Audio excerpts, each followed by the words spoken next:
Hello there, guys, and welcome back to my channel for yet another Premier League preview. Because the last international break of the year has finally passed, we now have a good 4.5 months or so until the next international break in March. I am absolutely buzzing. Finally, no more stop and start and all sorts of waffle and being terrified we're going to get injuries during an international break. But the best news, arguably, of the whole thing, not a single Chelsea player, as far as I'm aware anyway, got injured during this international break. That's got to be a first. I can't remember the last time that happened. No one got injured. It's absolutely mental. And Nkunku is back.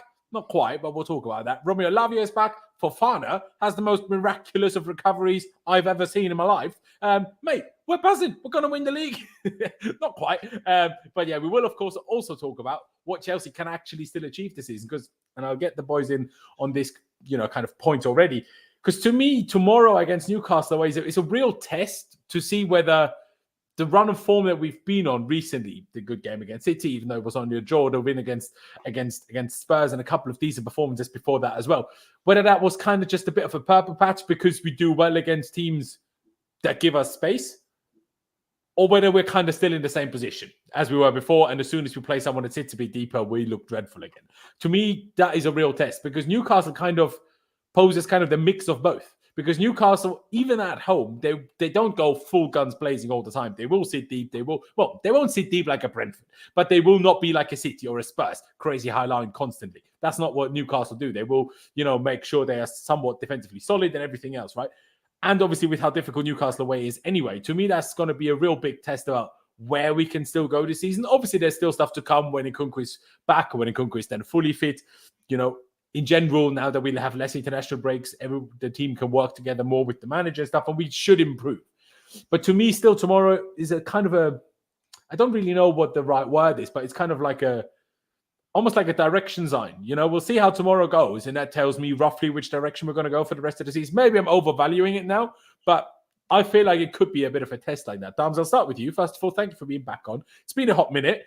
If you see him not move his left arm, it's because he's in a sling. So, Dams, get well soon on that. But also, where do you stand on it? Newcastle tomorrow, do you think we can still have a good season? Do you think we need to do well tomorrow for you to think we will have a good season? Or is if we lose tomorrow, are we back down to misery corner like we were before the Spurs and City games? Yeah, big up Laurenz, big up Charlie, big up Matt as well, man. It's been a minute since I've been on here, but yeah, like you said, international break, man. Like we're fortunate we've had no injuries over that time, and I think it's just one of them where I wouldn't say season defining, but I think if we want to sort of go through the next sort of December period of where we have the most games, obviously other teams have the same amount of games, but this is the period where we need to sort of kick on and to sort of save our season in a way where we have to go on a run, whether that's beating Newcastle, beating Brighton, beating United as well. All the teams that are around us, and we should really capitalize on that as a chance for us to make up for a slow sort of start to the season that we've had. Obviously, there's signs we can all see how well we're playing. It's just the results haven't really come for us in that way. So with respect to that, I think tomorrow is quite season defining for us. Like, Newcastle United are probably focusing on Champions League as well. They play. Is it Dortmund they play? I think, or was it PSG? I can't remember who they play on Tuesday, but they have to qualify for that. Someone. Yeah, but it's a big game for them on Tuesday. So they've got a lot of injuries as well. So yeah, it's absolutely huge for us that we go there and pick up 3 points. I think the last time we won at Newcastle was with Lampard, I believe, wasn't it? I think. No, Tuchel, because he banged Reece James banged 2 in that. Oh, Reece James, yes. Yeah. Actually, that's true. That was just before. Yeah. It was just before they got the Saudis and Eddie Howe involved, right? Not long before that. Yeah, probably. There you go. Yeah.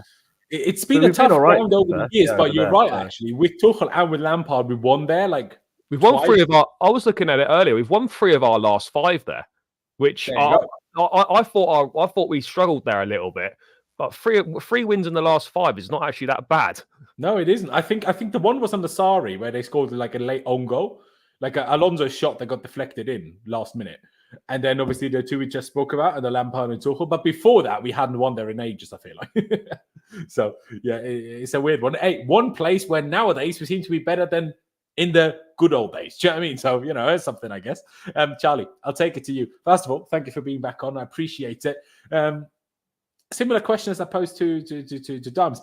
Do you think tomorrow is do you have a better word for it than I do? Like in German, there's a very easy word for what I'm trying to explain here. Like depending on how tomorrow goes, that shows us a direction for the rest of the season. Do you agree with that? Or do you think because it's as much as we've won 3 of the last 5, as you've just told us, it's still a really difficult place to go. So even if we don't win, even if we only get a draw, say, that doesn't necessarily mean that much for the rest of the season. Where do you stand on it? No, I don't think we can pin our hopes for the rest of the season on this one game. But at the same time, I don't want to say that it's must win after 12 games, but you almost feel it's kind of getting to that because look, we're 10th in the table. Yes, there's been a positive upturn in results and performances over the last couple of weeks. We've had 2 brilliant games. The attacker scoring got 8 goals in our last 2. We barely scored 8 goals last season, so we are getting better. But what is missing is us stringing a run of wins together, and we can't move away from the fact that we're 10th in the table. So, look, Newcastle got PSG on Tuesday night away in the Champions League, and they've then got Man United at home the following week. And I'm not saying that this game's not important for them, but this game is far more important for us than I feel it is for them. If we're going to go and get a win at Newcastle, then it's a tough place to go. Atmosphere is incredible there. They always bang up for, as you said, bro. They're not one of them like a City or a Liverpool that is going to go all out at you. They will attack you, but they will also sit back a little bit. It's also they're a bit of a hybrid in that sense. Yeah. But if we're going to get a decent result there, then this is as good a chance as any, given the injuries that they've got at the moment. Given the fact they lost 2 games before the break back to back. They haven't been playing the best football, but at home they are very, very good. So look, I don't think this defines the season. It's one of them games. I know it sounds stupid because all possibilities are possible in a game of football, but genuinely it's one of them where you think you wouldn't be surprised at any of the 3 outcomes. Like you wouldn't be surprised if Newcastle won. It wouldn't be a huge surprise if we won. You wouldn't be surprised if it was a draw. It's one of them that if you were betting, you'd probably leave it off the accumulator because I think all 3 are just as likely. I'd still make Newcastle slight favourites because it's at home. But I don't think this defines our season. But you look at the next 3, Newcastle, Brighton, Man United, and all teams that are above us. And if we're going to qualify for the Champions League, which I still think is possible and absolutely has to be the aim, then we do need to go to places like this and win because we've got 3 games against teams directly above us. It's a chance to close that gap a lot. And, after the next 3 games, we could be potentially within touching distance of the top 4. That's how quickly it can change. But you could also be 12 or 15 points back after the next 3. So it is on a bit of a knife edge. The pressure's still on. And the one thing that is missing is that we've shown we can go toe-to-toe with the best teams in the league. We've shown that we're scoring goals and we're improving as a side. The one thing that's missing now is stringing 3 or 4 wins together. And I look at the next 4 games and I think, do you know what? Newcastle away, Brighton at home, Brighton after Europe as well. They'll be playing Thursday. That's why the game's on Sunday. They've not been good after Europe in their fixtures already. And then you go to a depleted Man United side. Yes, we're shit there, but you fancy us to get something, and then you go to an Everton side as well. So I'm looking at it like these next 4 games, they're all very winnable games. So we're not far away, but I think in the next 4, if we're going to qualify for the Champions League, that we need to, I really believe we need to secure at least 3 wins. I agree, because that's the thing. As much as I obviously agree, if you strip it down and say it's about this one game, no, of course, this one game doesn't define our season. Obviously, it doesn't. But why I think it does play a bit of a role is because I'm just curious to see. Obviously, because it's directly after an international break, it's kind of like, does it show as much as like a normal game when you've had a whole week to prepare or whatever? Maybe not. But I still think that it will show us something about has the just upturn in results and the upturn in performances, has that meant that because the confidence has come back into the team, that we'll also start to do better against low blocks? And I'm not saying Newcastle will necessarily be a low block like we've just touched on. They will be a bit of a hybrid of that. But still, I think it will show us that a little bit. Of course, it can still go on. But it's nearly December now. Like, there needs to come a point where if we want to make top 4 or potentially top 5, depending on how the Champions League season goes, for the other English teams, there needs to come a point where we need to start winning regularly. Like, okay, Spurs, amazing, brilliant. But all the other games, as much as we praise ourselves and as much as we deserve praise for a lot of these games, Liverpool, Arsenal, Man City, it's all well and good that we played really well in all 3 of those games. But if we just draw all season, we're not going to go anywhere. No, right? I agree. Look, like it's one of them, isn't it, where like we're not far away, but at the same time we are sitting 10th. So yes, there's progress, and I believe in a manager, and I believe in what we're doing. But at the same time, we can't just let results slide because it's part of a building process. It's a difficult balancing act to get. You've got to understand that it takes time to gel all these new players together, but we also need the results. Like, this is what I've always said, like this run of games now, from now to the new year, this for me will decide whether we're going to qualify for the Champions League or whether we're not. We're 10 points off top 4 right now. If that becomes 12 or 15 points at the end of this run of fixtures, forget it. We're not qualifying for the Champions League next season. If we're between 5 and 7 points behind after this run of games, then we are absolutely in with a chance second half of the season, in Nkunku fully fit and whatnot. Maybe we bring a forward in January, and that really ignites us for the second half of the season. And if we are within sort of 5 to 7 points into the new year, that's that motivation to chase it down. If we're 12 to 15 points behind because we've dropped too many points in this run of fixtures, that could potentially have the opposite effect, that we're lacking motivation because our main target for the season has kind of already disappeared. So I look at this run and I think it's basically make or break for us whether we qualify for the Champions League or not. I'm not saying that if it goes badly, it's impossible for us to do so, but I think it is going to be the sort of the defining run. If you have a good Christmas, you normally push on and have a good second half of the season. We've seen that before. So this run's really, really important. Can I just add as well? I think specifically the games, I think against Wolves, I believe we play on Christmas Eve, and I think Sheffield United at home. I think those kind of games where, for me personally, I'm looking at it to see where we are as a team, because I don't suppose worry as much against Brighton, Newcastle, and United. Obviously, there's still that doubt that we could lose, because obviously we've seen how good these teams were sort of last season and stuff. But I think against teams like Sheffield United and Wolves, we tend to struggle against those kind of setups and those kind of play, the way they play, the style of play. And I think it will reflect a lot on us on how we sort of go about the game and perform, because we've seen this season Villa, Brentford, Forest as well, those 3 games at home that we just completely messed up in. So I think come those games as well, I'll be more sort of like wanting to win at least like 3 to 4 goals in those games, because we've proved that we can do it against these sort of bigger teams, or these teams that come at us. But it's the low blocks where we struggle, like the Sheffield United and Wolves. I think those 2 games, I can't remember what else. Is it Everton away we got as well in that run in, I think, as well? I think those Everton away, yeah. Then we got Sheffield United at home. Then we got Newcastle in the Cup at home, and then we got Wolves away on Christmas Eve, like you said. And I think that'll tell us a lot about where we are, as Charlie said, if we're contending for Europe or not, to be honest with you.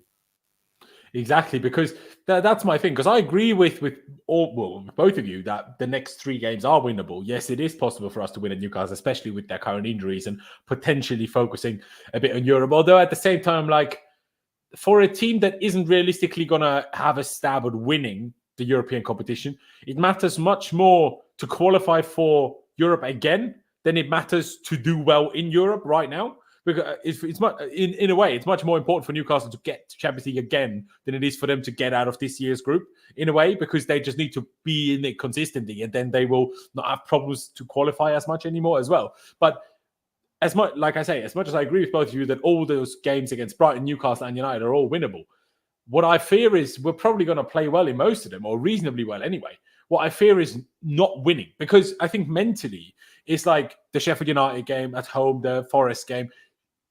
Sheffield United, was that even a home, whatever, right? Those games, they stand out in our minds because they were dreadful. Not necessarily because we lost the games. It's because of how bad we were. Because whether you get no points or 1 point, sure, 1 point is better than none, but it doesn't really help push you up that table. Like, that's the problem that we've learned over the last few weeks and months. Like, we get these results, we get a draw, but all the teams in a good game against good teams like City, but then the teams around us win, even if they play lesser teams, and then they still increase the gap. Like, looking at the table now, we're obviously, like we touched on, we're currently 10th, 16 points, 10 points off 4th, 9 points off 5th, which obviously 5th could be Champions League football next season. Realistically, right? I know you said, Charlie, we can still make top 4, but realistically, do you think we're in a position where we will achieve that? Obviously, I know we're all speculating and no one knows. But do you think we will achieve that? Because part of it is obviously the points gap, but the other part of it is obviously teams in the middle, right? It's not like we are 5th and 10 points off 4th. We are 10 points off 4th, and there's also 6 teams between us. That's kind of where that what poses the problem, really, isn't it?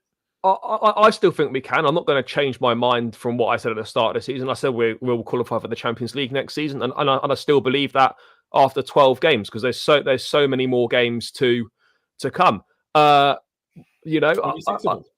exactly. I think it's perfectly possible. What I would say, and what I think does help us, is that one, we've got a lot of players coming back from injury now. Your Nkunku's, your Lavia's, Chukwuemeka should be back reasonably soon. Ben Chilwell to come back in as well. Like we're gonna have a full squad to pick from over the next few weeks, heading into the new year.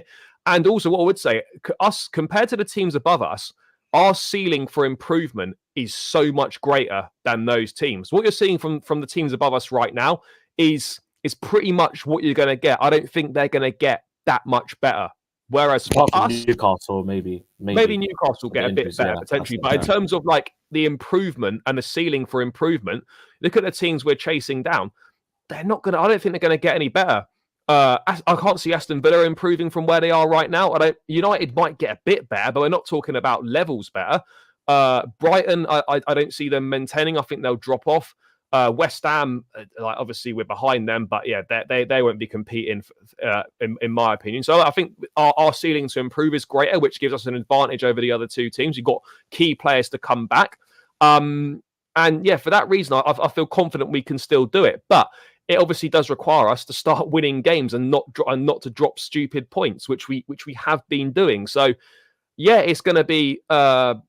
It is going to be difficult. This for me, mate. I think this is a really good squad that we've got. You only have to look at the selection headaches we've got coming up now. How do we fit Christopher Nkunku into this side? How do we fit Romeo Lavia into this team? Where does Benoit Badiashile go? When he's sort of back up and running again? We all believe he's probably going to be one of the first choice centre backs. So we're coming onto a stage where I feel that we're about to have a significant improvement in not only our options from the bench, but our first 11 as well. It's a good problem to have. There's going to be selection headaches for sure. I never thought we'd sit here and say, where does Nkunku slot into this side? Because right now you've got Gallagher, undroppable. Enzo and Caicedo, they're going to play. Sterling and Palmer, undroppable right now as well. So it's hard to see where Nkunku fits in. It's a good problem to have.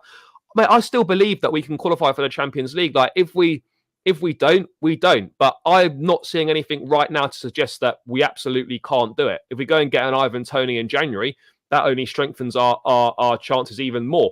I understand why people might think, it's a bit of a tough ask. We're points behind. We've already drawn 4 games, lost 4 games this season already. But I still think it's possible. And I believe, because I know how good these players are. I think the manager's very good. And this is eventually going to click. We're starting to see signs of it clicking. And yeah, mate, I just believe in the direction the club's going in. Maybe I'm just got a bit, all too engrossed in it. And, I can't really see maybe too optimistic, but I still believe we can qualify for the Champions League, and 12 games hasn't really changed my mind on that. That's the interesting part, because saying that we still can, that's fair enough. What surprises me is you saying that the first 12 games haven't changed that, because to me, we haven't realistically played well enough to be a top 4 team aside from 3 games. And we didn't win any of those 3 games. No, which is kind of the weird part. Because against Spurs, I didn't see the second half, but literally everyone was telling me we were dreadful. I'm like, okay, so we won the game. You don't need to win. No. You win a game of football without making top 4, right? Even the teams that get relegated will win a couple of games. So that doesn't mean that. But the games where I felt like we had the level of a top 4 team was only against Liverpool, Arsenal, and City. Now, sure, it's easier to feel that way because we play a team that we also feel are of that level. So if you compete with them, then you feel you are of that level too. But because we didn't win any of those games, that's the part that concerns me. Because what I think, I agree that we're going to have a good run and players coming back is going to be great. But the part I'm not as confident on, I think, as maybe you are, is that it's going to be this consistent upwards thing. Because we've learned this over many seasons recently. Our seasons always go like this. It's always up, always down, always up. As much as you say, yeah, those teams ahead of us aren't better than us. I agree with that. But I still sometimes think that we, in our minds, sometimes overestimate what we are. right? Because I agree, our squad is good. But the problem is our squad is inconsistent. When our squad turns up, we can beat anyone. We can. But the problem is when they don't turn up, we don't beat anyone. And that's why it's so difficult to really predict where we're going to go. Obviously, that's what we're talking about now. What can we achieve? And Charlie sticks with we can make Champions League places, whether that's top 4 or top 5 by the end. I don't know. I'm uncertain whether I want to. I just look at the teams above us, though, mate. And let's be real. West Ham aren't better than us. Brighton aren't better than us. No. Neither are Man United.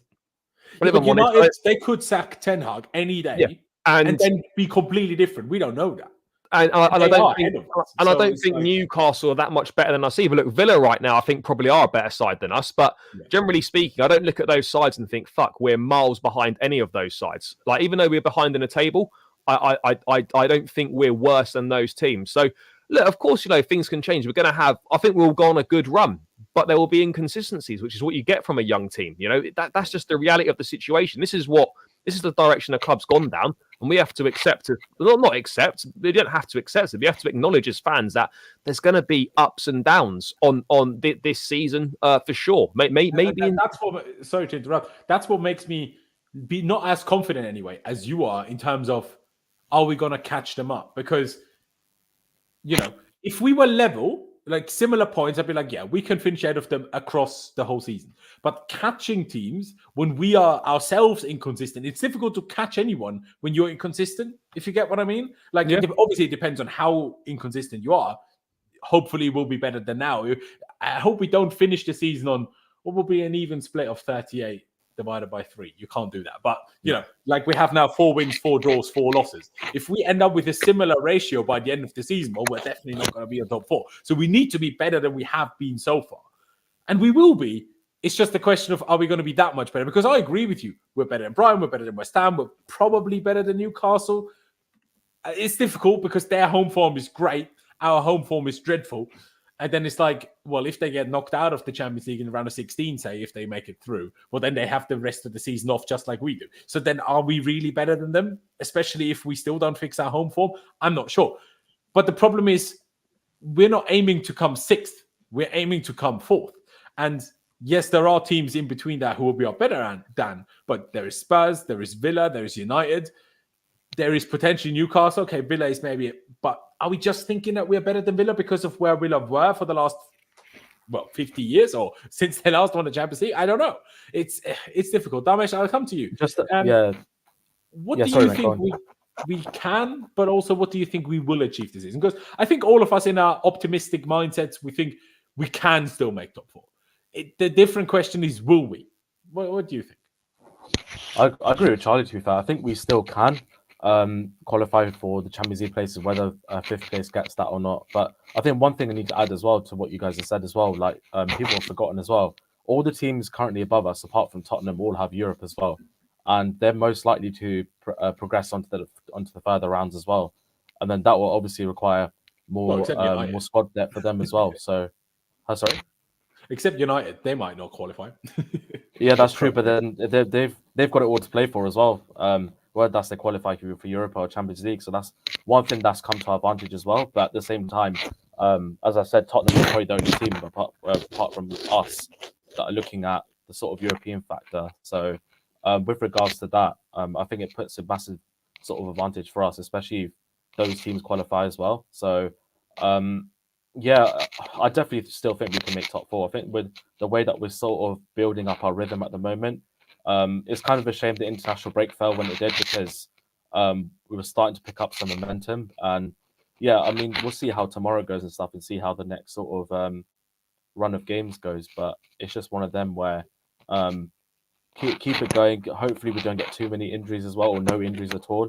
So I think that plays a factor as well, because even last season we saw what Arsenal did in terms of the title race stuff. They were quite fortunate with injuries and stuff. So yeah, it's just I think it's just pot luck with injuries at the same time as well, because we've seen that there's been a massive percentage increase in injuries as well. So we just got to manage our squad well, especially if we qualify for the next round of the Carabao Cup. If we get past Newcastle, and then FA Cup will start as well. So there's these things to factor in as well at the same time, whilst we're chasing those Champions League spots. And look, every team's going to drop points above us, apart from maybe Manchester City, if we're being honest with you. Like, they can go on a run from now till April, May, and just win every game. I think they're the only team that they can literally do that, could win every game. They literally could, yeah. But I think all the other teams will play each other. They'll drop points, and I mean, it could be the same for us. But yeah, I guess there's no excuses for sort of Poch at the moment with the squad that he's got, and especially if he spends in January as well. But at the same time, it has to be. We have to acknowledge as fans of what the process is at the moment. I don't like using that word because Arsenal fans have milked that word so much, but like it or not, we are in that sort of transitional stage right now where we can't expect to be number one at the moment, but at the same time, we have to see progress and follow this model that the ownership have decided to go for. So we can qualify for top 4, top 5, will be, given the first sort of 12, 13 games in. I don't think so personally, given the points on the board. See, I probably have to agree with you. It's just like, sure, right now, you can think yes. But the thing is, yeah, now players are coming back. Nkunku's coming back. Laver's coming back. Even Fofana is coming back. We'll talk about those in a second. But realistically, Reece James won't always be fit. Realistically, one of the other important players will get injured. Maybe Sterling. Maybe Jackson. What if we then don't sign a number 9? Apparently, David Ornstein hinted that we might not sign a number 9 in January. Oh, that was a mistake. He was referring, when he said Chelsea are happy with their pair, he meant goalkeepers, not forwards. All right. Well, yeah. Fair enough then. But still, he was the one that said we're not going after Tony, and that was Ornstein, and everyone knows you're not getting Osimhen in January. So if we then only do it in the summer, then you're like, well, if Jackson gets injured, if Broja gets injured again, there's so many question marks, and obviously that applies to everyone. That applies to every single team in the league. Like Newcastle have a lot of injuries now. Spurs have a lot of injuries now. United have had quite a fair few injuries. And, I see Rashi and Najaya laughing at us for being 10th and saying we are 6th. It doesn't matter how crap. And that's the problem. United have been so bad this season. Obviously, they play more competitions than us with the Champions League. But, yeah, it's star meshes, Mike. Unfortunately, it sometimes hits his jumper. I'll try to. He just needs to hold it. I told him next time he speaks, he will hold it. And then you won't hear that noise anymore. But I know United with the Champions League, they've looked worse than they necessarily win a Prem. But how can we be behind Man United, who are so bad, and still claim we're going to make top 4? That's the difficult part. No, it's because they win or lose. They don't draw any games. That's why I've always said, like, obviously, yes, 1 point's better than none, but actually, the draws are slightly more damaging than the defeats are. You could have 2. I'm not sure if they're more damaging, but they're no. But I mean, what I mean is, like, draws ultimately are going to cost you more than losses are, in terms of, like, you could have 5 games, right, and you could lose 2 and win 3 or whatever, right, and have 9 points, whereas you could draw 5 and only draw 4 games and win 1, unbeaten in your last 5, but you've got less points than if you'd lost a couple. So, like, it's like if we can draw, obviously don't want to lose, but the draws are, they can be damaging, in terms of that for me. I think the amount of draws we have could be the difference between, qualifying and not qualifying for certain things or whatever. The reason United are above us is because they win or they lose. They don't draw so far. No, it's true. It's very, very true. And we do need to stop drawing, but how do you do that, right? Like, you need to concede less and score more. I guess that's how it comes together in total. Just quickly, in terms of outside of the Prem, okay? Dams is like unsure. I'm also unsure. Charlie backs it that we can still make the Champions League spots. Do you feel like we're going to win a cup? Dams, I'll start with you. Do you reckon we're going to win a cup? And just try to hold, basically taking the mic, and then we won't hear the noises. Do you think we can, or do you think we will? I should probably ask, because obviously we can. I mean, I've been saying this for since the start of the season. We have to win a trophy this season, in my opinion. Like, we've got no excuses. We're out of Europe. These competitions we should go for, really. City are out of the Carabao Cup as well. Yeah. FA Cup as well, still to play for next season as well. Or not next season, next year, should I say, as well. Yeah, we got no excuses. Like, I'll be very, very upset if we don't pick up a cup this season. Given the position we're in right now for the Carabao Cup, when if we knock out Newcastle, who's left realistically that could probably beat us? Maybe Liverpool, but then again, Liverpool at times have been West Ham convincing can as well. beat us. Look at our Prem game against them. That's true, but will they prioritize the Carabao Cup over the Europa League and the Premier League? I don't think so. But for Everyone me, wants a trophy though. So for me, a trophy is a must this season. A must. Yeah.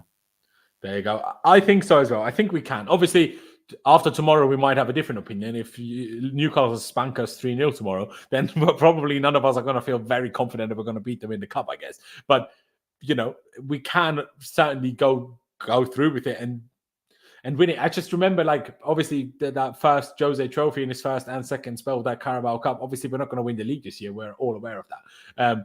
But even if you aren't competing to win the league itself, winning a trophy in February can have such a big positive impact for the rest of the season in terms of momentum, positivity, optimism, confidence. So I think we need to, I say all eggs, because obviously around, say, for example, the next Newcastle game or a potential semi-final after that, we'll have Prem games as well. And if we want to make Champions League, we need to focus on those as well. But in a way, we need to just put all of our eggs in that cup basket. Obviously, we'll 100%. have the FA Cup as well, like Dom said. But with City being out, in my opinion, you need to put every egg you have in that Carabao Cup if you want a trophy. And I think the owners, as well as the manager, they need nothing more than a trophy, because at the end of the day, no one's going to say, they made top 4 3 times in a row, if we do that in the next 3 years. If we win no trophies, they're going to talk about how many major honors have you won. They're going to count the Carabao Cup, even if, to me... Honestly, bro, give me 10th and give me the Carabao Cup or give me the FA Cup. I wouldn't care, honestly. Just give me a trophy. If you told me take honestly 4th and no cup, or 10th and a cup, I'm not sure I agree. But if it's 6th and a cup, if it's 6th and no cup and 10th and a cup, then obviously I agree, if that makes sense, right? But Charlie, do you reckon we're going to win the Carabao Cup or the FA Cup, whichever one of the two? I mean, I did say at the start of the season, I said we'd win the Carabao Cup. And I stick by that. I think Newcastle at a Bridge is a winnable game. They'll make a lot of changes. You only have to look at the teams they've put out in the previous 2 rounds to see that they do make changes. Yes, they've obviously knocked out both Manchester sides. Fair play to them, but I think we've got enough to beat them again with Europe. We can afford to go really strong. They're probably going to have to make some changes and whatnot. I think we can. And I think this Carabao Cup's really important. People like to mock the Carabao Cup. It's mainly if you're not in it or you get knocked out of it. But it's a major trophy. It's a chance to win something at the end of February. And, we've seen Mourinho target it. It's not about, the Carabao Cup being some sort of amazing trophy, but winning a trophy in February can do wonders, as you said, mate, for the rest of the season. This would be the first trophy that this group's won together, the first trophy in England for Pochettino. The confidence it will give that group of players. For the owners as well. Yeah, exactly. And the confidence it will give this group of players and Pochettino, proving, I can win in England. This group of players, this is the first thing we've won together. As a group, we can win this. I think we can. It's going to be tough. Let's be real. If we get past Newcastle, fair. But Liverpool are going to be the ones that we're going to have to look out for in this one. I think probably going to lose to Liverpool in the final penalties again, aren't we? Hopefully not. But I think we can win it, bro. I think we absolutely can. FA Cup's tougher, of course. West Ham, but then obviously it'll go to the semis and that. But I think we can win it for sure. We have to take it seriously. We are taking it seriously. I was shocked at how strong he went with the lineup against Blackburn. I think he's taken it seriously, and there's no reason not to. We aren't really playing for anything else this season in terms of Europe or winning the league. So the cups are absolutely our only chance of silverware. So, and it's been a while since you won a domestic trophy, 2017. So it's about time we put one back in the cabinet. So I think we can. 2018, I think. But, 17 World Cup, not World Cup, sorry, FA Cup has our penalty against United. Yeah, but that was 2018. It was 17-18 season. Yeah. There you go. It's a tricky one. It's a tricky one. You'd like to think and you'd like to hope that we're going to win it. We bloody need it. I think when I say we, I mean, well, the club, sure, but us fans, like we need that day of happiness for flip's sake. Just give us a trophy, man. We're used to winning trophies. We can't go too long without one. We're gonna, I don't know. Chelsea needs to cover all of our bloody therapy costs. It's absolutely mental. But yeah, hey, let's see where Chelsea can go. I think a lot of it is still possible. I just do always have that little fear in me that all Chelsea fans, they just think we're going to achieve these better things than we will, purely because of where we were 4 years ago and who we were, or I guess 2.5 years ago with the Champions League win, right? I just think sometimes when we think, oh, we're better than Villa, we're better than these, we're better than these, I'm not always sure if that's purely on the basis of who we have, or if of the team we have, or if that's on the basis of who we have been for the last 25 years. It's a difficult one to judge, because obviously our players have huge potential, but how many of them are amazing right now? Some of them are, some of them a little bit less so, and they will become amazing in 2 years. That doesn't really help us now, though. So yeah, it's a tricky one, but a few positive news in the help of, getting us a potential Champions League finish. Both Christopher Nkunku and Romeo Lavia are back in training. Partly full training, partly team training, not full sessions yet, as far as I know. According to Mauricio Pochettino today in the press conference, Nkunku is a bit closer than Lavia is. There was a bit of talk that Nkunku might be involved in the squad tomorrow against Newcastle, but Poch has today confirmed that he will not be. In general, I'm buzzing to have him back. I'm also, by the way, I want to say I'm very happy that the club decided against taking him to Newcastle and potentially playing him or whatever, because why would you do that? It would just be mental. The only thing that I might have done, depending on how close he is to coming back, is I might have taken him to Newcastle anyway to travel with the group, not necessarily be in the squad, but travel with the group, because obviously he's only joined us in the summer, mind you, right? Obviously, I know he was with us in pre-season, so there would have been stuff going on there, but still, he's been injured for 4 months now, right?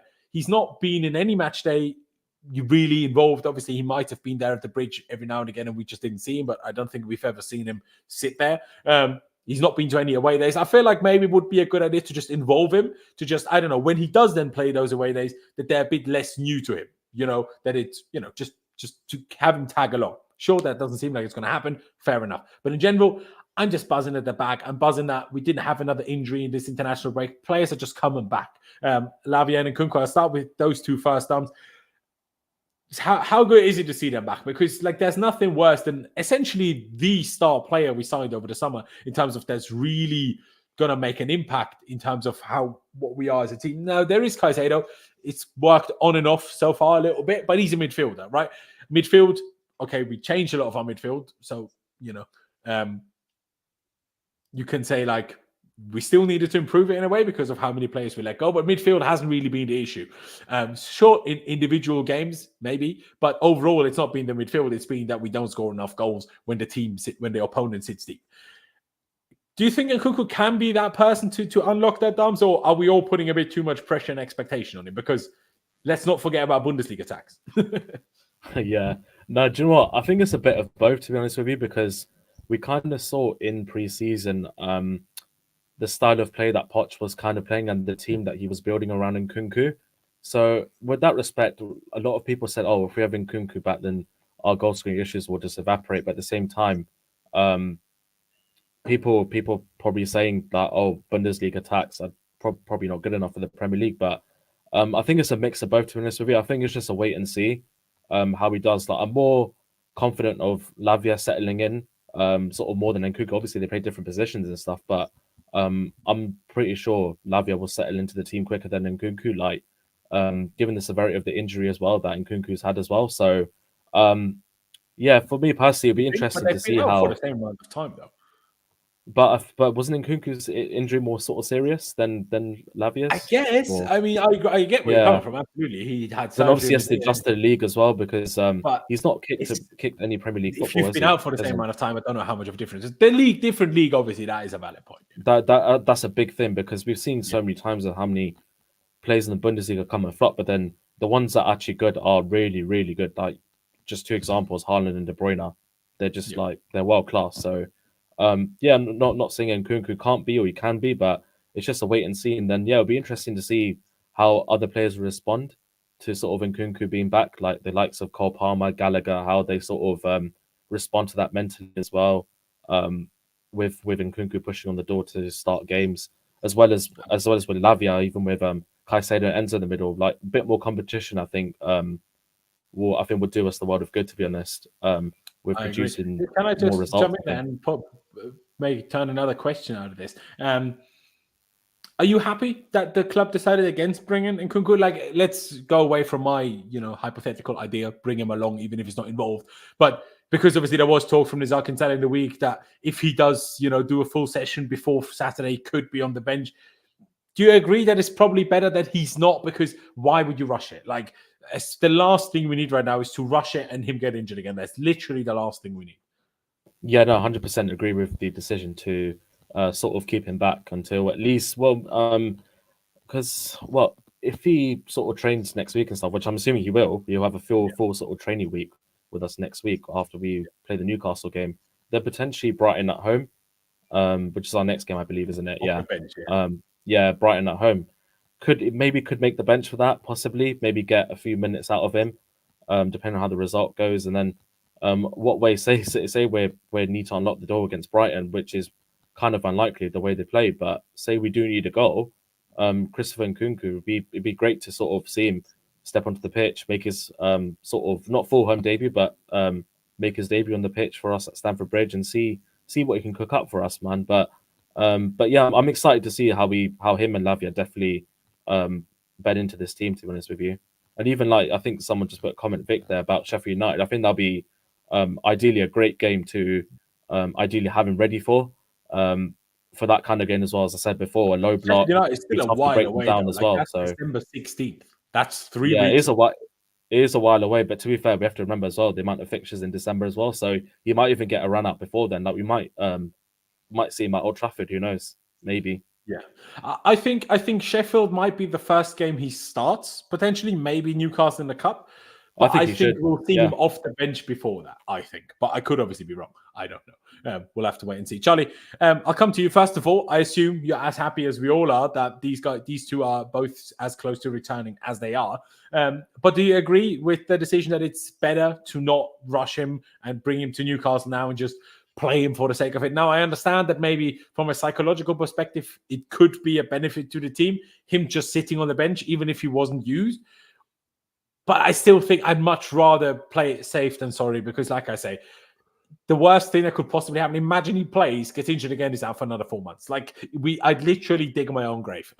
Well, he's not ready to play anyway, so that's kind of simple as that. So that sort of rules that one out. It's great, that he's getting closer. That he should, hopefully we'll see him make his debut against Brighton, not this weekend but next weekend. Lavia, I think, is a week or two further behind. So maybe we'll see him at some point during the December fixtures. Look, Nkunku will be eased back in. Reece James has been back since the Arsenal game. What's that been? 5-6 weeks, maybe a bit more. Hasn't played 90 minutes yet. Mostly's played 75.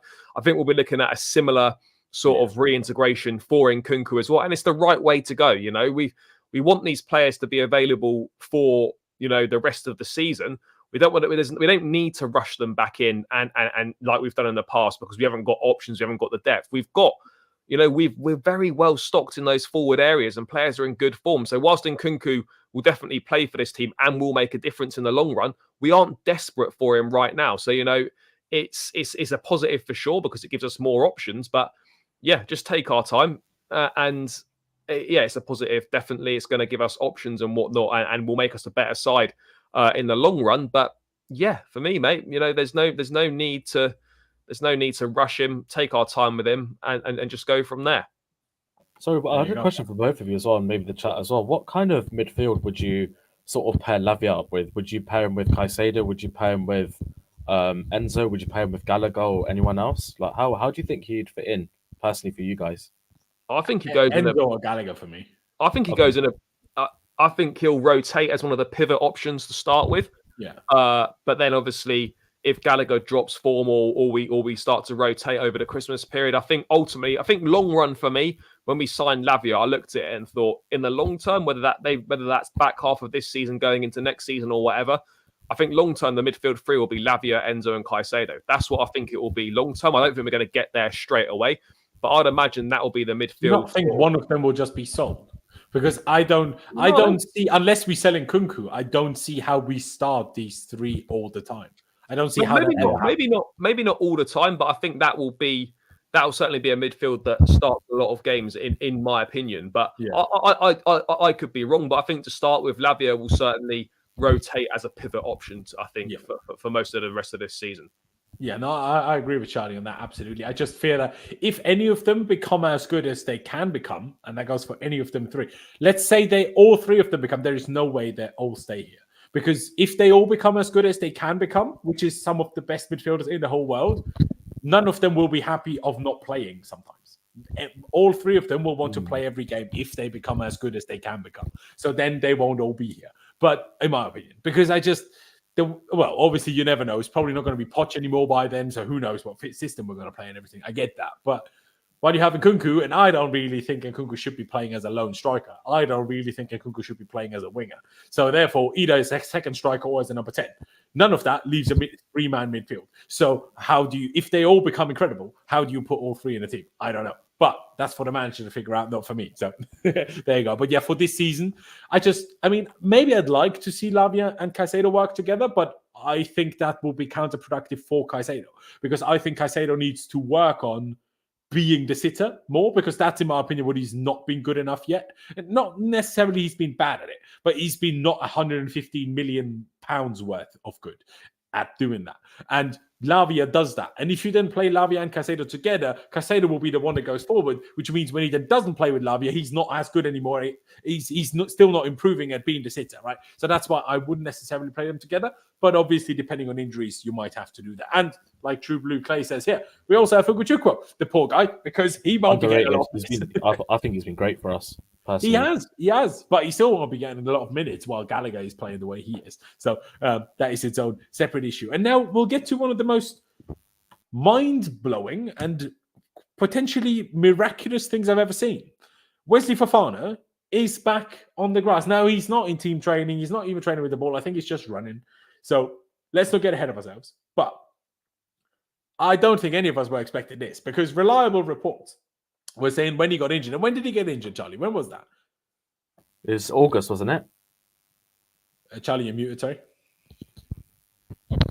Yeah, it was before pre-season, wasn't it? Like, he didn't play any pre-season minutes. It must have been... it was in training. It was in the training before we went to pre-season, yeah. Look, I think this is July. Yeah, this is great news, 100%. But at the time, he was ruled out for the season. And I think, look, this is great to see. And his recovery is going well and potentially ahead of schedule. But, let's enjoy it and be happy for him that, it's going well. But let's not kind of get carried away and excited that he might play this season. If he plays this season, that's a bonus. Fantastic. He was ruled out for the season. I don't think anyone was expecting him to play this season. But yeah, it's definitely a big plus. But, we're not rushing injuries. But this is one person who we absolutely can't rush, because he's had so many injuries already in his career. Obviously, the leg break at Leicester weren't his fault. It was a horrendous challenge.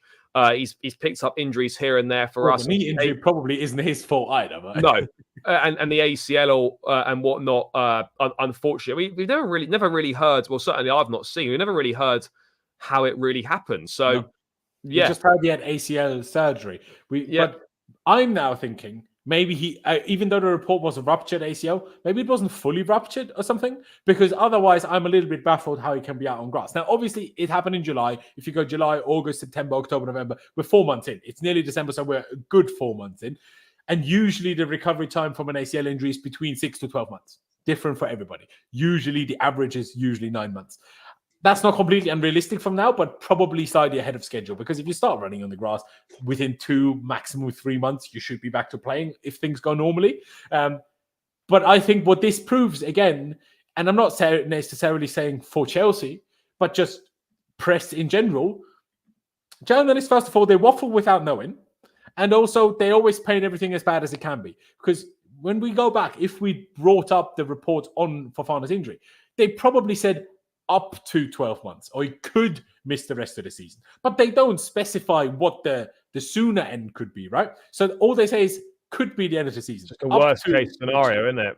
Exactly. But they don't say that it could also be earlier because, first of all, people mostly read headlines and tweets because half of everything is behind the paywall and, the journalists need money. So they try to make it as clickbaity as they can so people actually click. But at the end of the day, all this proves is you don't know. This looks like good recovery. To be honest, I never thought he would miss the whole season because I'm like, well, unless someone literally cut his knee off and stole it, how is he going to be out until May from July? How would that be a thing? I don't know. Like when you look at Broja, when you look at Chilwell, how quickly both of them came back, although both of them picking up different injuries very soon again after. So, you could say they shouldn't have come back as soon as they did. It's still great news. He seems to be very happy about it. He's been quite active on his social media and stuff. So, yeah. I'm very happy for Wesley. I still think in terms of raw ability, I'm not sure the most talented, but up there with the most talented centre-backs that we have. And I think a fit and long-term fit Wesley Fofana is without a shadow of a doubt our starting right centre-back. It's not even a question about anybody else at the club, in my opinion. But he just needs to stay fit for that to actually happen, because otherwise it's not going to be that great, is it? But let's focus on Newcastle tomorrow. Now, I'm not 100% sure on all of these injury news here. Here on the FotMob app, there's a fair few players that they have marked injured. Maybe you guys know better on a few occasions. I think Isak could be one that's not fully injured anymore. He's back. Yeah, but is he back to a point where he's probably going to start or not? Well, he'll be involved. I wouldn't be surprised if he started. Callum Wilson's injured. If he doesn't start, Anthony Gordon will have to play down the middle. So I think Isak probably will start, but...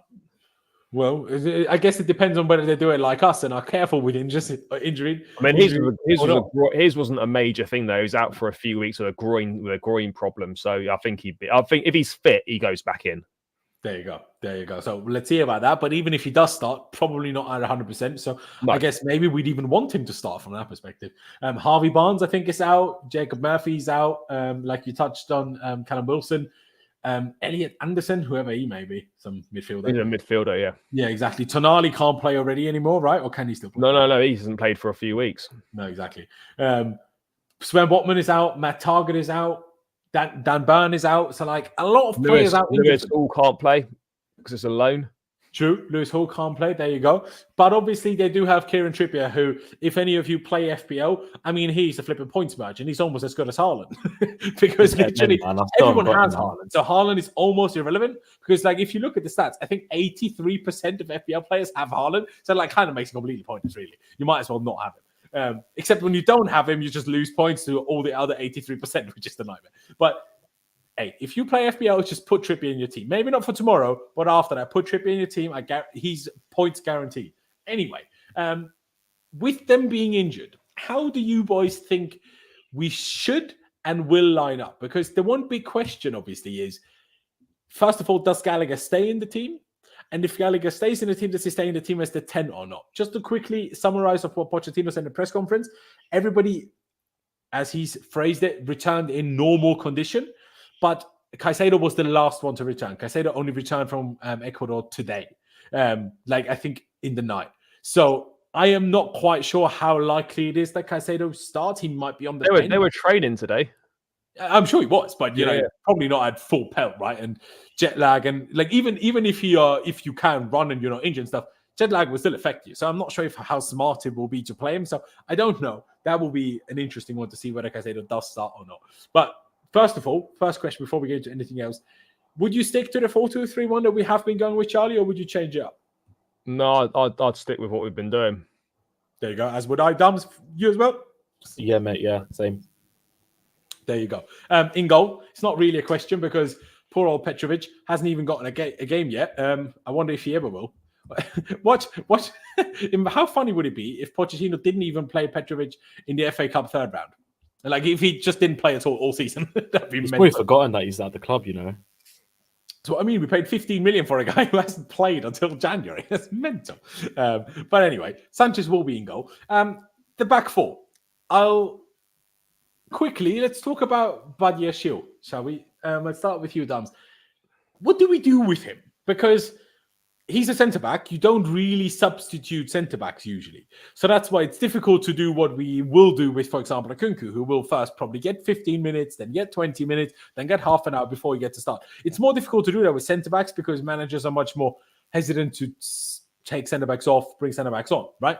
So how do we get him back in? Because he played that game against, who was it again? Blackburn. Blackburn, yeah. He played against Blackburn, looked perfectly good, scored a goal. Great performance. Obviously came off, just to not overdo it with minutes. But how do we get him in the team ever? Because how long is he going to, if only training doesn't make him fit enough to start, when does he start to become fit enough to start, right? It is a tricky one. Would you consider him for tomorrow, Dams, or is tomorrow with Newcastle away, is that maybe not the day to do it? Personally, I don't think it's the game to sort of do that. I think the game might be looking more realistically to probably start him again is Newcastle at home in the Carabao Cup. I think that'll be more of a test for him, and I think that'll push him sort of to the max to get back to sort of full fitness. I know it's quite a while away the game, but the way that Disasi and Silva are performing right now, Sheffield United in the league to keep the others for the Newcastle game in a cup potentially. Yeah, I mean, to be fair, it's a valid point, especially they're quite a big team as well, Sheffield United. I think Badiashile is massive as well, isn't he? So I think that will help a lot as well with defending set pieces. Yeah, but yeah, I think realistically, either Sheffield United game or definitely the Newcastle game at home. I think he should be starting, but I think Newcastle away tomorrow I probably wouldn't. There you go. I probably agree, Charlie. Just quickly before we talk through our back fours. What would you do with Badiashile at the moment? Because it's difficult with centre-backs, isn't it? Like I touched on, you can't or you don't really bring them on for 15 minutes, 20 minutes to get them the game time, to get them sharp. But when you then don't have your easy last Champions League group game where you could already be qualified, and these games are perfect for, these returning injuries. And we had Blackburn. He did play that, but otherwise we didn't really get the easy cup draws Blackburn was the last game and that was his first game back. So I guess we haven't had a cup game since then anyway. When and how do you bring him in? Because it seems like Poch is just whenever he's gonna play next, he's just gonna start next because he had plenty of games in between where he could have brought him on if that's what he wanted to do. Doesn't look like it is. So what do you do with him? Not Newcastle away isn't the game to all of a sudden bring him back, is it? He's played 60 minutes in 5 months, pretty much. Yeah. So he's it is tricky because, as you say, centre backs is not a position you rotate or make changes in a game unless there's been an injury or unless you're trying to see a game out for the last. Or you're 3-0 up, then you can do it. But we're never 3-0 up, are we? or you're trying to you're trying to shore a game up in the last sort of 5-10 minutes, chuck an extra centre back on or whatever. So it's difficult because it's not like an attacking player or midfield player where you can make changes and you can switch things up. Centre backs, you want that continuity. You want to play the same pair as often as possible. You don't want to keep making changes. You want that established partnership. So it's going to be tricky to see where he comes back in. This certainly isn't the game. But the answer is, what is the game? And I don't really know. Are we going to change because I think once you bring him in, you're bringing him in because he's then going to play the bulk of the games for the rest of the season. You're not bringing him in for a few and then switching it after a couple of games to bring someone else back in. I'm still a little bit scared that Poch might, not that I have any reason to think so, but just because we don't know for sure yet whether Poch thinks of Badiashile the same way us fans do. Let's see whether Poch actually thinks he's as great as we all do. I think he does. It's just a tricky situation because we haven't got enough games basically to be able to bring him back into fitness. I mean, as I said, 60 minutes in 5 months is no football whatsoever. I think Poch will be a fan of his. I think Badiashile's got a big Chelsea future. It's just this season, unless there's an injury, which we don't want necessarily, or whatever, he waits for the moment to bring him in and then he stays in, then it's going to be tricky to see where he gets a look in. I think he'll definitely start the Carabao Cup game against Newcastle, but up until then, which is about sort of maybe 4 or 5 games, I can't really pick one out and think, he's going to start that one. For me, it's either like you say, Newcastle in the cup or the game before that in the league. Otherwise, which is what? Sheffield United at home. Sheffield United at home. One of those two. I just don't see him starting. I don't see him starting tomorrow. I don't see him starting against Brighton at home. I don't see him starting away at Old Trafford. I don't see him starting at Goodison Park either. Yeah. Yes, of course, we've got the FA Cup run, which starts in January. He probably starts in the FA Cup third round as well. But, I mean, like, there's not many games I'm looking at right now where I think, well, where does he get in? How do we fit this guy in? Sorry, do you guys think that maybe this is just to put a span in the works, but do you think Poch may think with Colwell being out, Badiashile could play that role that Colwell has potentially at left back? Possibly. Maybe.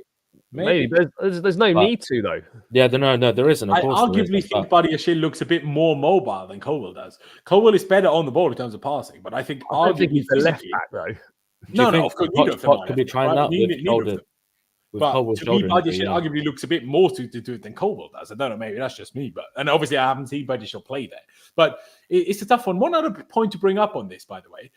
Why hasn't Badiashile played for the under-21s to get fit? I'm not sure if you guys remember. Like, think back a few years. I swear there was a time Chilwell used to play for him. Yeah, Chilwell back in the day. I remember there was one game where Fabregas, John Terry, John Obi Mikel, and two others all played for the under-21s on the same day. Have the rules changed? Maybe it could be that it's that, but Badiashile is even so young that he could arguably still play for them. Well, he's 20. Well, he's 22, isn't he? Oh, 22. Exactly. So being 22, usually you can still play 21s, right? I don't know. But I don't. Not having these first team games to play him in, that would be perfect. So I find it strange that they maybe.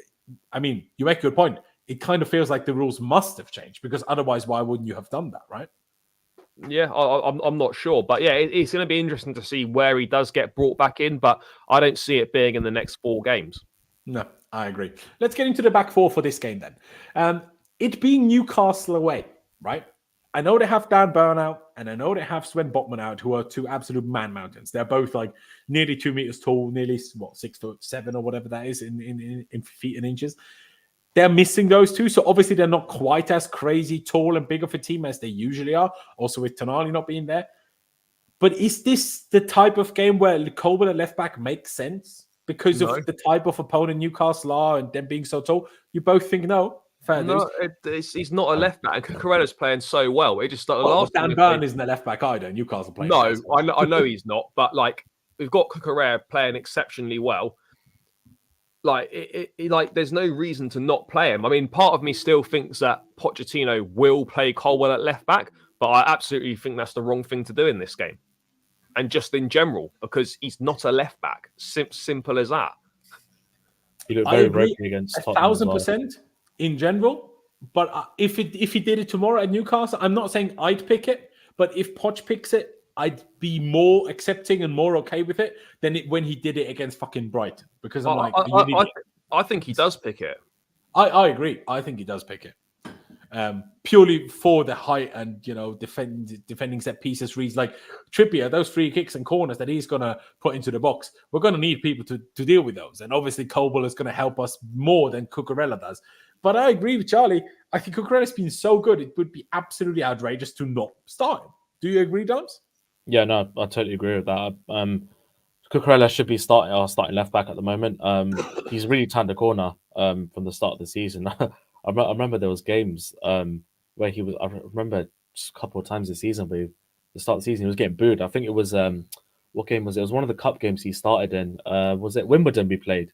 That was his first appearance of the season. That was the first one. I remember how bad he was that game. Like he was one of the worst players on the pitch. But since then, honestly, he's turned it around massively, and justifiable to be in the team right now. But yeah, I've got a feeling that Poch will go with Colwell for tomorrow. Yeah, there you go. Unfortunately, we all think that, but on this channel we put our team down, so that's what we're going to do. Cucurella at left back, it shall be. The one only player that Pochettino confirmed would start was Reece James, and he said we'll see whether he can do 90 minutes. So they're going to try to let him play 90 for the first time, unless he says I need to come off earlier for if he's tired or whatever else, right? So Reece James will be at right back. What about the 2 centre backs then? Really, it's between Thiago Silva and Disasi, or Thiago Silva and Levi Colwell, unless you're going to say Colwell and Disasi, but to me, that would be mental. So for me, it's between those 2 options. Which one would you pick, Dums? Which centre-back pairing would you pick? Yeah, I think I'll go Disasi and Thiago Silva, 2 centre-backs for this game. They're both playing well, to be honest with you, and I don't see any sort of reason to drop them. But I guess the lack of concentration from the City game is still a little bit. Yeah, that still a little corner, bit of a dagger, that but corner. If we do I that know. against Newcastle, good luck with that. Do you know what I mean? I know, yeah, but yeah, I'd stick with these two. Yeah, there you go. Would you go with these two as well, Charlie? I mean, I know I said Disasi and Colwell would be mental. Colwell is taller than Silva, though. So especially if you're not playing Colwell at left back, is it something to consider, or would you go with the same? No, mate. Silva will obviously play. I'll go with the same. There's no reason to change the centre back pairing. Like Colwell has been good this season, but he's not been so exceptional that he has to go straight back into the team as soon as he's available again. Oh yeah, maybe we should clarify. He obviously had that small shoulder injury before the break that made him miss the City game and missed England. Yeah. Oh yeah, no, he played Spurs, came off, then missed the City game and missed international duty. But now he's back, so he could play. But yeah, I would even agree, as much as I've not always been the biggest fan of Disasi, with his physical presence, even though he's not as tall as people think he's a bit smaller than Badiashile, for example. Not much, mind you, but still, I think it has to be him. I just hope it works out. But then again, I think it will be Colwell left back, Silva and Disasi centre back anyway, if we pick the predicted 11. So I guess that is that. Coming to the midfield, if the way I read it, and that being that Caicedo essentially arrived back in England today, probably during the night after midnight, that kind of today, but still today. If that's the case, maybe we shouldn't start him. Now, Enzo also played 2 games for Argentina. The first one, I forget against who that was. The other one was against Brazil. Now, the time difference to Brazil isn't that crazy. Not as crazy as people often think, because Brazil goes quite far out east. But I don't think you can leave out both of them. Right, so one of them has to play, in my opinion, because you're not going to play Gallagher and Nkunku as a double pivot, are you? Like, you'd be mental to do so if we think we should or we need to win this game. So I don't know, Charlie. I go with you first. Who would you put in midfield? Let's only do the double pivot for now. To be honest, I probably would go with Caicedo and Enzo. I think, yeah, I would. But I think there's a small chance that Enzo could well be on the bench potentially, and it'd be Nkunku and Caicedo. I think there's a possibility of that. But I think ultimately you spend over 100 million on 2 midfield players, you're going to play them. So yeah, I personally would play both of them, and I think both of them will play. Interesting. Okay, let's see. Wouldn't it almost be reckless by a manager to play someone that arrived from South America on Friday? On Saturday. Well, not reckless if they've consulted with the player and it's been agreed that. Yeah, but if we consult with the player, I guarantee. Well, I mean, there'll be consult with players and medics and whatnot. Then if it's been agreed between all the relevant people at the club that he's fine to play, then let's crack on and do it. Fair dues. Dums, what would be your midfield two? Yeah. Yeah, I'd stick with Enzo and Caicedo as well. I mean, if he's fit, if he's ready, I mean, if he wants to play, if he feels he's ready, then yeah, why not? But whether Poch will, I don't know. Considering what he arrived just recently, so yeah, I'd definitely stick with Enzo Caicedo. I think it's the best midfield option we've got, and yeah, it won't be easy against that Newcastle midfield as well. I think so. If they're both fit, yeah, they both have to play. Fair dues, because I was honestly kind of considering what Kevin is here and saying Enzo and Gallagher, not because I actually want that, but because I'm questioning, that was going to be my next question to you guys. Is Newcastle, the way they play, unlike a City or a Spurs, is that a game where Gallagher at a 10 would not be that beneficial? And it would, especially if there is the potential to give a Caicedo or an Enzo a well-needed rest after travel, could that be a day to put Gallagher there? Now, you could mention Nkunku, sure, but the way Gallagher has been playing, he will be in the team. It's just a question of will he be at the 10 or will he be in the 6 for me. So that's the tricky part. Can I ask you, Charlie, you said you think it will be them too. Do you think Gallagher will also start at the 10? Or do you think he's undroppable right now? I agree with that, but you could change his position. No, I think his position stays the same. Okay. Fair dues. I think part of the reason why he's done so well this season is he's consistently playing in the same position, which was not the case which was not the case last season. He was just kind of chucked in wherever. So I think, yeah, mate, just leave him there. No, for me, there's no reason to change him. If we are going to make a change and one of Enzo or Caicedo misses out for a rest, then you just put Ugo Chukwu in. That's how I see it. Fair dues. Fair enough. I mean, there you go. If I'm being outvoted in terms of the midfield, regardless, then there we go. Dums, in terms of Gallagher, do you see it the same as Charlie, that he is essentially undroppable at the moment and you don't want him in the double pivot, so he remains at the 10? I'm just thinking, is this the type of game where we put Gallagher at the 10 and play two wingers? Palmer at the 10 and play two wingers. And if we want to keep Gallagher in the team, well, then that means he has to play deeper. Otherwise, we can't do that. Yeah, I agree with Charlie. I think he's undroppable right now. I mean, I was one of the first people to sort of, for me personally, I didn't want him to stay at the start of the season. I wanted him gone. Yeah. I'm pretty sure loads of us want him gone, to be honest with you, even towards like last season. But he's proved us wrong. Like, fair enough. Like, you can only hold your hands up and just appreciate how well he's doing at the moment. So, I think he's undroppable right now, whether that's in the 10 or the 6. But what I would say is, if it weren't to be one of them, I'd rather Caicedo not play and put Ugo in there with Enzo together. I'd rather them two as a pivot if they were to play, rather than Enzo and Gallagher. Personally, yeah, and then keep Gallagher in the 10. I think, yeah, he's playing well, so why not just keep him there? That's true. There you go. Really, if you have Gallagher as the 10, the rest of the team kind of picks itself, I would say. Obviously, you boys can say if you agree with that, but you can't drop Palmer. You can't really drop Sterling. And I know Broja is back now, so I guess there is maybe an argument to be made for Broja, because Jackson, according to most people, didn't play well against City outside of his goal. But really, he scored a hat-trick, scored in the game after that. You're not going to drop 4 in his last 2. You don't drop a striker in goal scoring form. Exactly, especially when the other striker has only just come back from another injury. So you're not just going to chuck him straight back in to start. Hopefully, Broja can come off the bench and give us something from there, but he's not going to start. So, Dams, I'll go with you first, even though Charlie's kind of agreed already anyway. If Enzo, Caicedo, and Gallagher play, then it has to be these remaining 3, right? Yeah, no, 100%. Yeah, just carry on where they left off from, I guess. That's it. That's the only thing we can sort of hope for. Did Jackson go off on international duty at all? Yeah, no? He was in Senegal. I don't know how much he played. I don't know how he was in Africa. Sorry, I don't know how much he played, but he was on duty.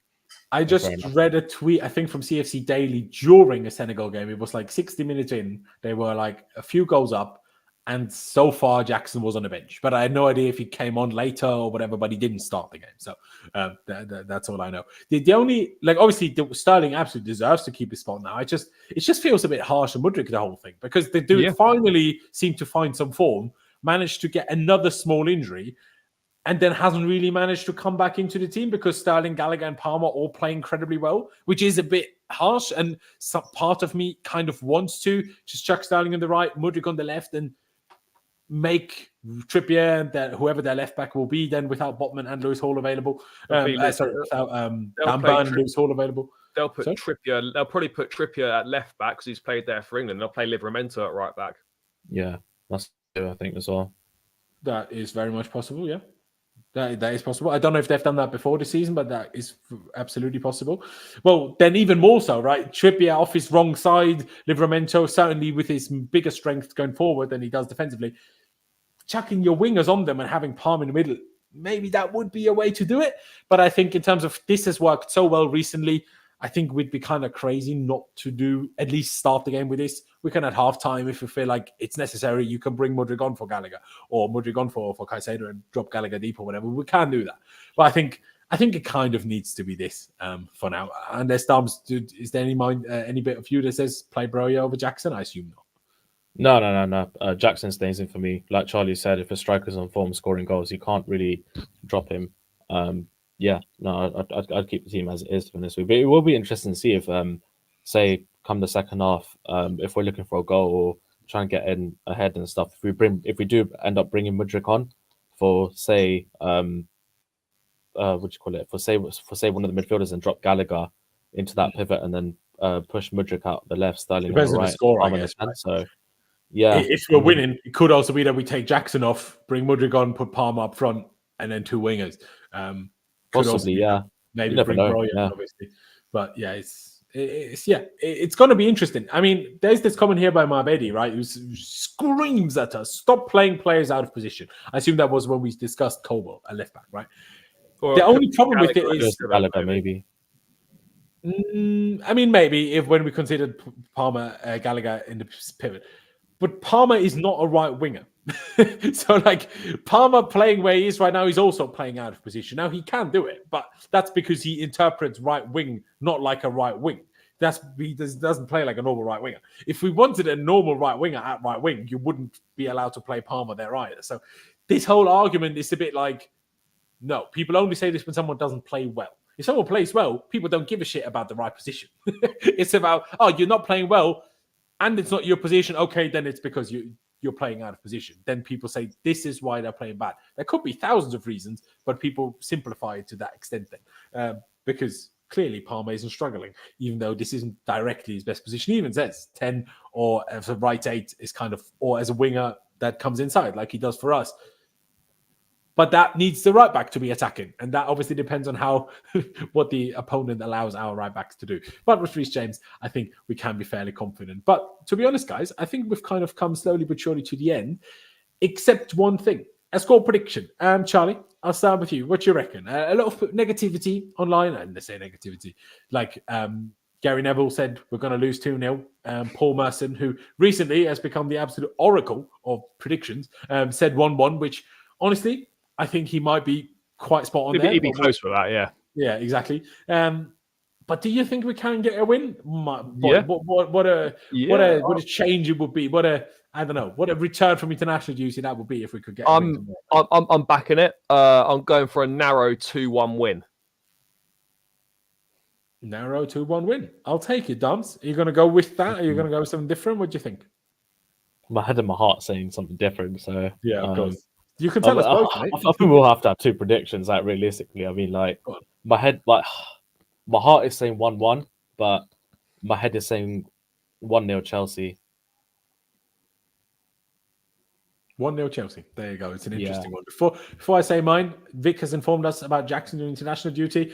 Came on at 74 minutes on Tuesday for Senegal, and he came on for Mane in the 63rd minute on Saturday. So he's played a total of not even an hour. So he should about half of football, isn't it? Roughly. Yeah, exactly that. Obviously, Senegal is still quite far, but I mean, it's not as far as Brazil or Ecuador. So yeah, should be fine. He should be fine. A 2-1 and a 1-0. Now, I also want to kind of give it that we're just about going to win prediction, but at the same time, you kind of stole both of the realistic ones. So I'm going to say 1-1.